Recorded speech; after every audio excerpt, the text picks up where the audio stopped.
think this is okay.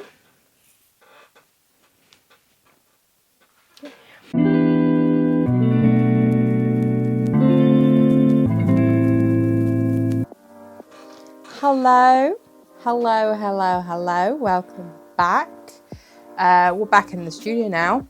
It's been a few days since GRIMMFEST, so I thought I'd film for you. I think I got some decent footage. I know some of it wasn't very good, just because I'm still learning. I'm still learning with this mic what to do. So yeah, just bear with me. I've got bits and pieces to show you anyway. So I thought I'd come back, do my sort of thoughts and feelings on things, and just kind of a bit of a catch up really. So let's get into it. Okay, so I'm just going to jump straight in. So here is me and my partner. We are just setting up for the market.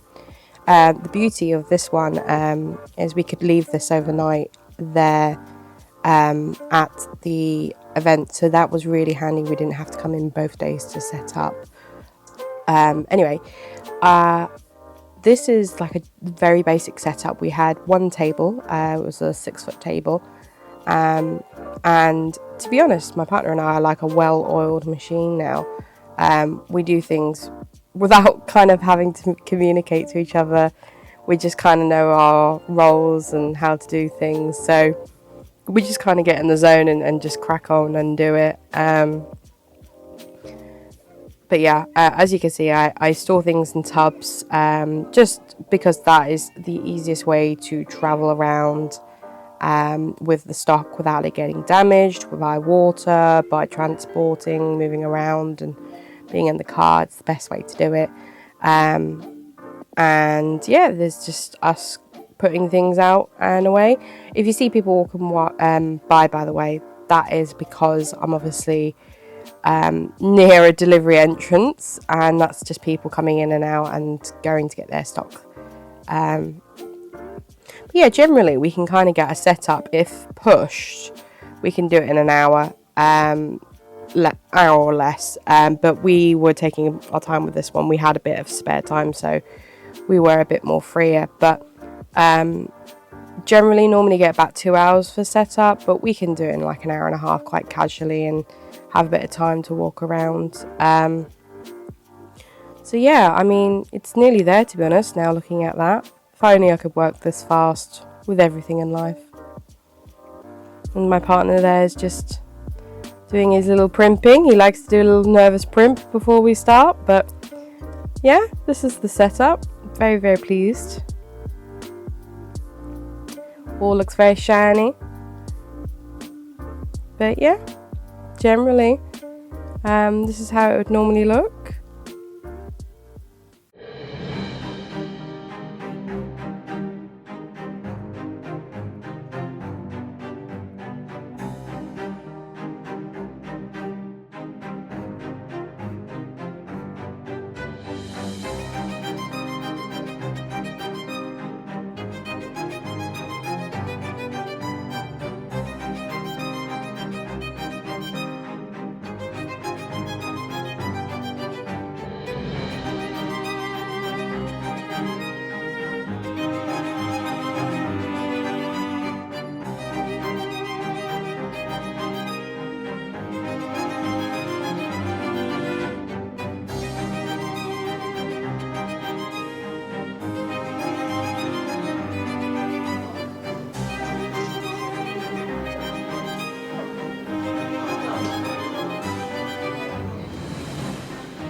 It's been and gone now, GRIMMFEST. We had a lovely weekend actually. It was a really nice chill one actually.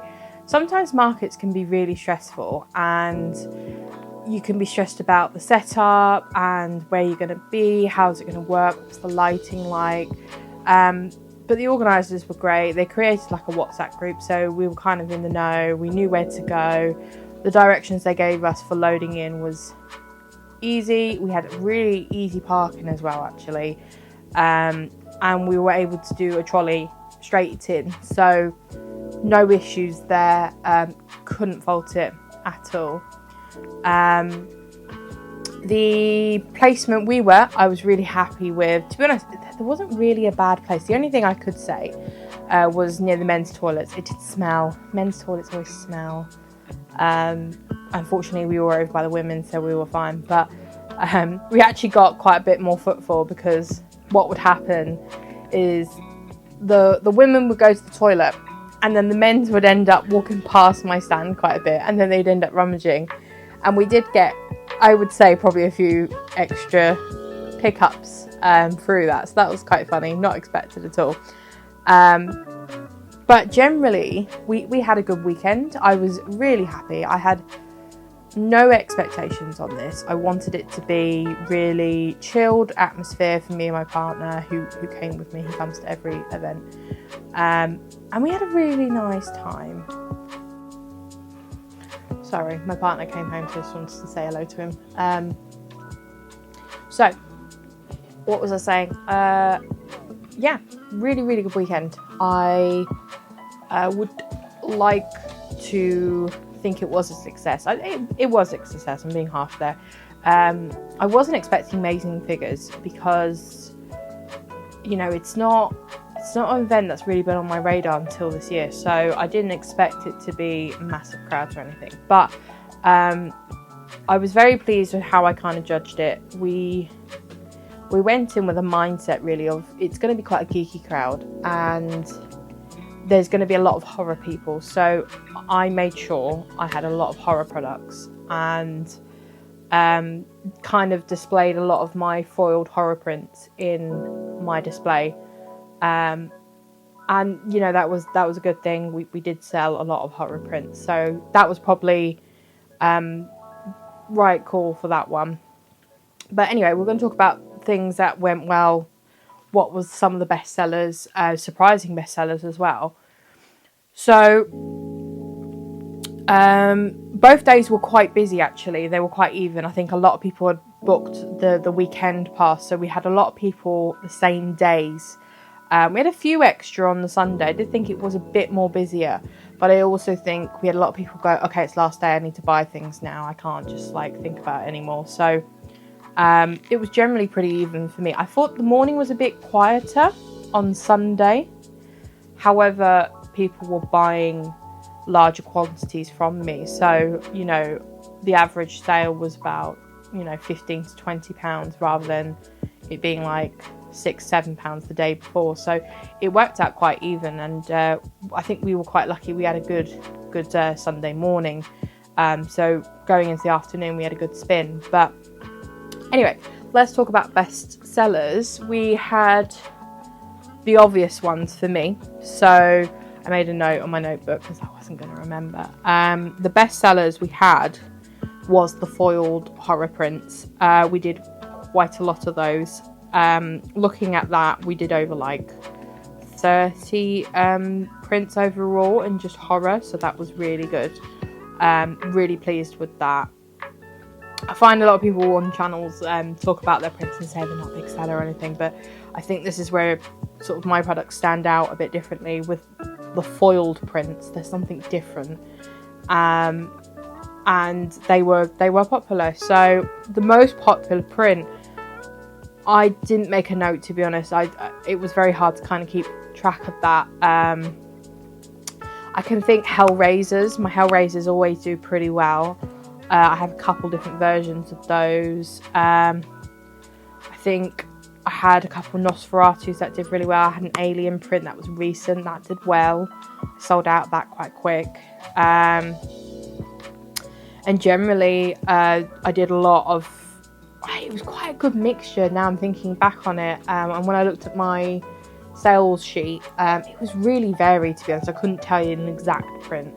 But the foiled prints, number one, was the biggest hit. And then the second surprised me quite a bit. I was not expecting this, but my crochet was really popular. But my crochet cats, so I do these potato cats, and they're a new product to Cures and Curses. I created those earlier in the year as a little win for me. And they've been really popular since I've done them. So I've decided to keep them. They're going to be a permanent thing in the shop, and I make those myself, completely just buy the little bits and then I crochet it myself. But anyway, I took 6 of those the first day, and I sold all 6, pretty easy. And on Sunday I ended up taking my yarn with me, and on Saturday actually, and I ended up crocheting as I was there, which I often do on my stand. It's kind of a nice thing for people to watch, but I was actually making them as I went, because they were selling so fast. So in the end I sold 10 crochet cats over the weekend, which is amazing. But it's amazing for this weekend for several reasons, because it was very heavy male audience, and it was quite geeky, and there were lots of men having a look at the stand. But I didn't think these men might have families that, they're like, oh, I might get this for them. And a lot of people are like, I'm going to get that for my daughter or my son, like a little black cat as a little, like, souvenir gift from me going away for the weekend. And I just didn't think about that. So that was a surprising, thing to sell really well. So I was very pleased about that. They do go down well normally, but I was very surprised. So that was a really nice little moment. The third bestseller was my coasters, which I suspected was going to be. But surprisingly, it wasn't my horror coasters that were selling the most. I had other coasters. So I have some like ghosty coasters, some like witchy ones, and some slightly more gothic-y type ones. They sold the most, more than the horror. The horror did well, but I was surprised. I was rinsed on the other bits. I had a couple pumpkin coasters as well. They sold out. So I was really pleased with that. And I'm just thinking, what was the 4th item? Because it was in my brain. Oh, that was the other one. Framed prints. On Sunday, I've sold 6 framed prints, which is amazing for me. I normally sell maybe two framed prints over like a big market, and like big ones I do like Whitby, I might sell like 4 or 5, and I sold 6. I was so surprised. This was all on the second day though. I had a lot of people just go, oh, I really love that, I'll have that. It was like there was no decision, it was just straight away, we're doing it, we're buying it. So that was really good. I was really pleased. It did make me panic slightly though, because I was calculating in my head, do I have enough frames for the next market the following week? And the answer was no. So I ordered some straight away, which did come actually the other day, so that's fine. But yeah, I ordered those, got that sorted. So those items really well. I did sell a mixture of everything, but those were the 4 that kind of were the best sellers. But 2 of them completely shocked me. The frames and the potato cats, I did not expect that. But thank you so much if you did buy something. And thank you to all the lovely people that came up and just had a lovely chat with me about horror films. That was great. I was in my element talking about films. It was just nice to talk to people about that. And also, my partner had a couple like mystery packs on the table as well. He had a couple Pokemon and One Piece mystery packs, and he was in his element. As soon as someone said Pokemon, he was up out that chair around the table and chatting to them. He was in his element, and quite a lot of people were into Pokemon as well, so we were chatting away for ages about those sort of things. But it's the same sort of crowd in a way, so we were very happy to chat away to people. But it was a really nice vibe actually. I really liked the people there. The traders were all lovely. We had dinner with our friends as well on the Saturday. And holy Jesus, did I wish I booked a table. So not expecting this, but Manchester, I know Saturday is busy, right? But it was, you know, it's in October.